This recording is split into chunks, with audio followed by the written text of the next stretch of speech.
Hello दोस्तों, नमस्कार। आज फिर एक नई कहानी के साथ आप सबका अपने चैनल में स्वागत करती हूँ। आज की कहानी है मछली रानी कहानी का दूसरा और अंतिम भाग। तो चलिए कहानी शुरू करते हैं। मास्टर बाबू भी न जाने कैसे और कहां से आए और पीछे चुपचाप खड़े हो गए। छोटे राजा की मुस्कुराहट से मैं भाप गई। पीछे फिरकर जो उन्हें देखा तो हारमोनियम सरका कर मैं चुपचाप बैठ गई। ये तो हंसकर वहीं बैठ गए। बोले, मछली रानी, आप इतना अच्छा गा सकती हैं, मैंने आज ही जाना। छोटे राजा, अच्छा ना गाती होती तो क्या मैं मूर्ख था जो इनके गाने के पीछे अपना समय नष्ट करता। इधर यहाँ बातें हो ही रही थी कि दूसरी तरफ से पैर पटकती हुई बड़ी रानी कमरे में आई। क्रोध से बोली, यह घर तो अब भले आदमी का घर कहने लायक रह ही नहीं गया है। लाज शर्म तो सब जैसे धो के पी लिए हो। बाप रे बाप, हद हो गई। जैसे हल्के घर की है वैसी ही हल्की बातें यहाँ भी करती है। पास पड़ोस वाले सुनते होंगे तो क्या कहते होंगे, यही ना कि मजरे राजा की रानी रंडियों की तरह गा रही है। बाबा, इस कुल में तो ऐसा कभी नहीं हुआ। कुल को तो ना लजवाओ देवी। बाप के घर जाना तो भीतर क्या चाहे सड़क पर गाते फिरना, किंतु यहाँ यह सब ना होने पावेगा। तुम्हें क्या, घर के भीतर बैठी बैठी चाहे जो कुछ करो, वहाँ आदमियों की तो नाक कटती है। एक सांस में इतनी सब बातें कह के बड़ी रानी चली गई। मैंने सोचा, शराब पीकर रंडियों की बाह में बाह डालकर टहलने में नाक नहीं कटती, गरीबों पर मनमाने जुल्म करने पर नाक नहीं कटती, नाक कटती है मेरे गाने से। सो अब मैं बाजे को कभी हाथ ही ना लगाऊंगी। उस दिन से फिर मैंने बाजे को कभी नहीं छुआ और ना छोटे राजा ने ही कभी मुझसे गाने का आग्रह किया। यदि वे आग्रह करते तब भी मुझ में बाजा छूने का साहस न था। इस घटना के कई दिन बाद एक दिन मास्टर बाबू छोटे राजा को पढ़ाकर ऊपर से नीचे उतर रहे थे और मैं नीचे से ऊपर जा रही थी। आखिरी सीढ़ी पर ही मेरी उनसे भेंट हो गई। वे ठिठक गए। बोले, कैसी हो मछली रानी? जीती हूँ, खुश रहा करो। इस प्रकार रहने से आखिर कुछ लाभ? जी को कैसे समझाऊं मास्टर बाबू? अच्छी अच्छी पुस्तकें पढ़ा करो, उनसे अच्छा साथी संसार में तुम्हें कोई न मिलेगा। पर मैं अच्छी अच्छी पुस्तकें लाऊं कहाँ से? लाने का जिम्मा मेरा। यदि आप अच्छी पुस्तकें ला दिया करें तो इससे अच्छी और बात ही क्या हो सकती है। यह कौन बड़ी बात है मछली रानी?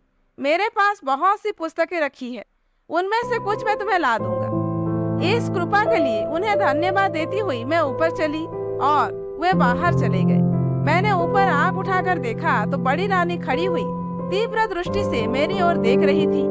मैं कुछ भी न बोलकर नीचे निगाह किए हुए अपने कमरे में चली गई। दूसरे दिन मास्टर बाबू समय से कुछ पहले ही आए।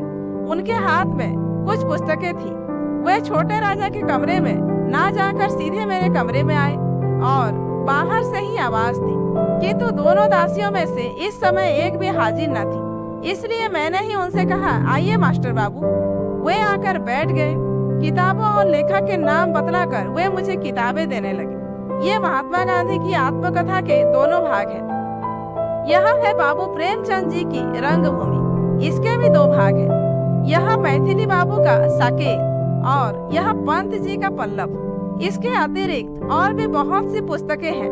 इन्हें तुम पढ़ लोगी तब मैं तुम्हें और ला दूंगा। इसके बाद वे साकेत उठाकर उर्मिला से लक्ष्मण की विदा का जो सुंदर चित्र मैथिली बाबू ने अंकित किया है मुझे पढ़कर सुनाने लगे। इतने ही में मुझे वहाँ बड़ी रानी की झलक दिख पड़ी और उसके साथ मेरे कमरे के दोनों दरवाजे फटाफट बंद हो गए। मास्टर बाबू ने एक बार मेरी तरफ फिर दरवाजे की तरफ देखा। फिर वे बोले, भाई, यह दरवाजा किसने बंद कर दिया है? खोल दो। जब कोई भी उत्तर ना मिला तो मुझे क्रोध आ गया। मैंने तीव्र स्वर में कहा, यह दरवाजा किसने बंद किया है? खोलो। क्या मालूम नहीं है हम लोग भीतर बैठे हैं? बड़ी रानी की कर्कश आवाज सुनाई दी, ठहरो, अभी खोल दिया जाएगा। तुम लोग भीतर हो यही दिखाने के लिए ही दरवाजा बंद किया गया है।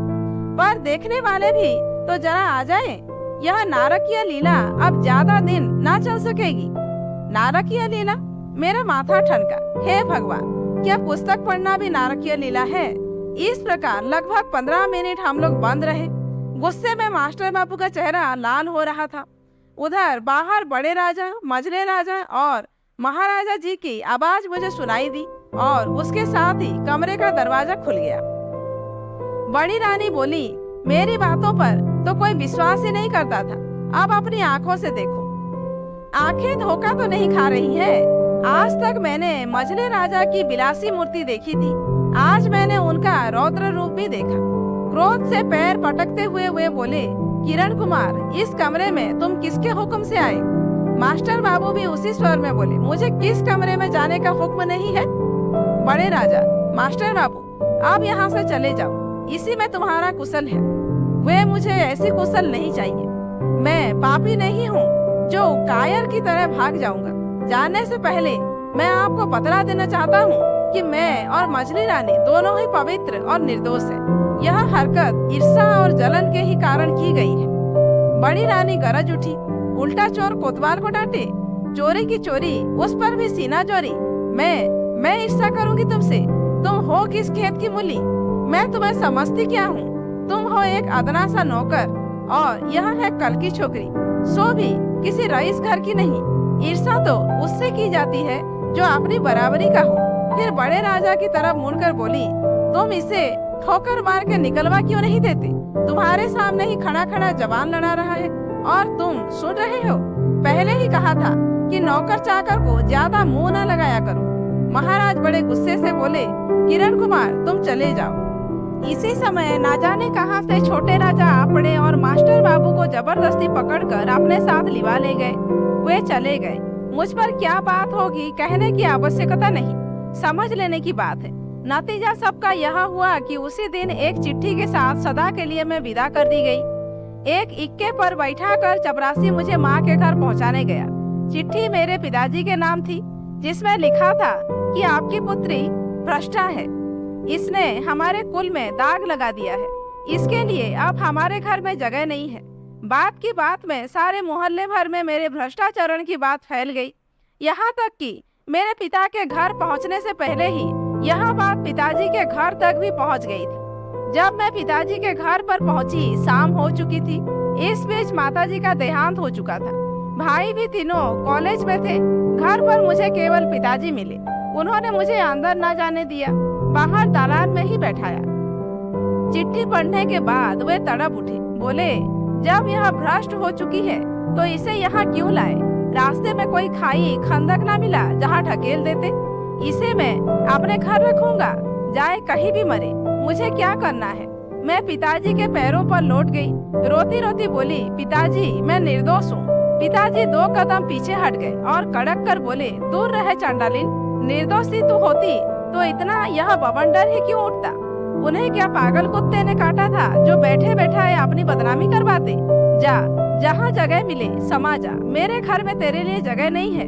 क्या करे, अंग्रेजों का राज्य ना होता तो बोटी बोटी काट के फेंक देता। इस हो हल्ला में समाज के कई ऊंची नाक वाले अगुया और कई पास पड़ोस वाले भी जमा हो गए।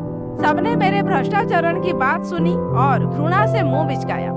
एक बोला, नहीं भाई, अब तो यह घर में रखने लायक नहीं।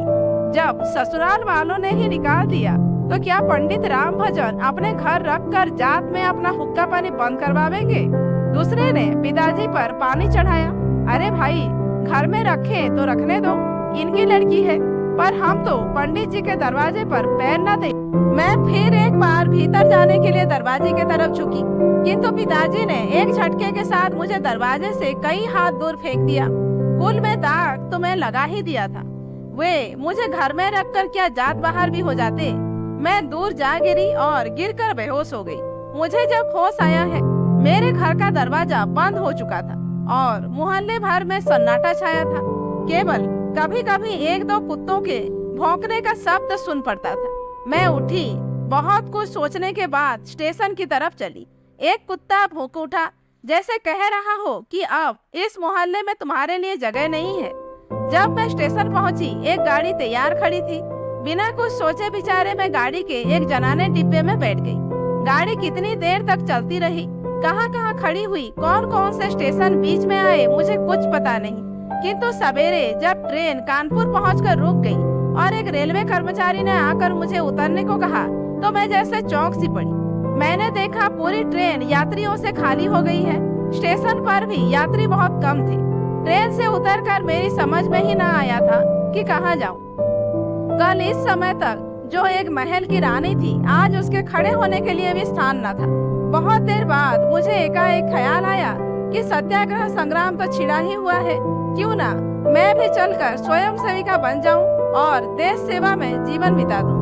पूछती हुई मैं किसी प्रकार कांग्रेस के दफ्तर में पहुंची। वहां पर 2-3 व्यक्ति बैठे थे। उन्होंने मुझे पूछा कि मेरे पास किसी कांग्रेस कमेटी का प्रमाण पत्र है।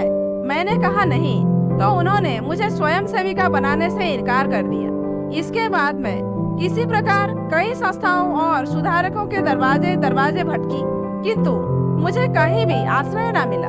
विवश होकर मैं भूखी प्यासी चल पड़ी, किंतु जाती कहाँ, थक कर एक पेड़ के नीचे बैठ गई।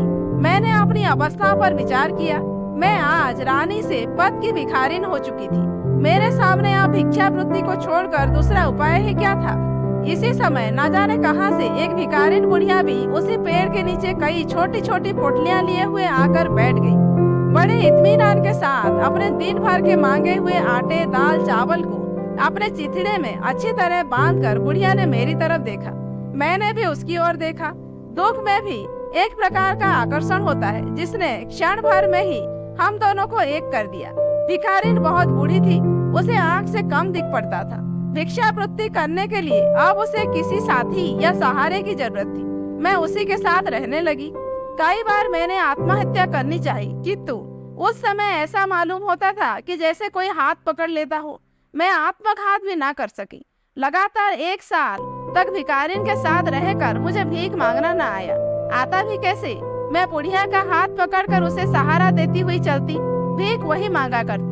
मैं जवान थी, सुंदर थी, फटे चिथड़े और मैले कुचरे बेस में भी मैं अपना रूप न छिपा सकती। मेरा रूप ही हर जगह मेरा दुश्मन हो जाता। अपने सतीत्व की रक्षा हेतु मुझे बहुत सचेत रहना पड़ता था और इसलिए मुझे जल्दी जल्दी स्थान बदलना पड़ता था। मेरे बदन की साड़ी फटकर तार तार हो गई थी। बदन ढकने के लिए साबित कपड़ा भी ना था। प्रयाग में माघी अमावस्या के दिन बड़ा भारी मेला लगता है। बुढ़िया ने कहा, वहाँ चलने पर हमें 3-4 महीने भर खाने को मिल जाएगा और कपड़ों के लिए पैसे भी मिल जाएंगे। मैं बूढ़ी के साथ पैदल ही प्रयाग के लिए चल पड़ी। मांगते खाते कई दिनों में हम लोग प्रयाग पहुँचे। यहाँ पूरे महीने भर मेला रहता है। दूर दूर के बहुत से यात्री आते हैं। हम लोग रोज सड़क किनारे एक कपड़ा बिछाकर बैठ जाते और दिन भर भिक्षा मांगकर शाम को एक पेड़ के नीचे अलाव जलाकर सो जाते। एक दिन इसी प्रकार शाम को जब हम दिन भर की भिक्षावृत्ति के बाद लौट रहे थे, एक बग्गी निकली जिसमें कुछ स्त्रियां थी। बुढ़िया 1 पैसे के लिए हाथ फैलाकर गाड़ी के पीछे पीछे दौड़ी। कुछ देर बाद गाड़ी के अंदर से 1 पैसा फेंका गया। शाम को धुंधले प्रकाश में बुढ़िया जल्दी पैसा देख न सकी। वह पैसा देखने के लिए कुछ देर झुकी रही। उसी समय एक मोटर पीछे से और एक सामने से आ गई। बुढ़िया ने बचना चाहा। मोटर वाले ने भी बहुत बचाया, पर बुढ़िया मोटर की चपेट में आ ही गई। उसे गहरी चोट लगी और उसे बचाने की चेष्टा में मुझे भी काफी चोट आई।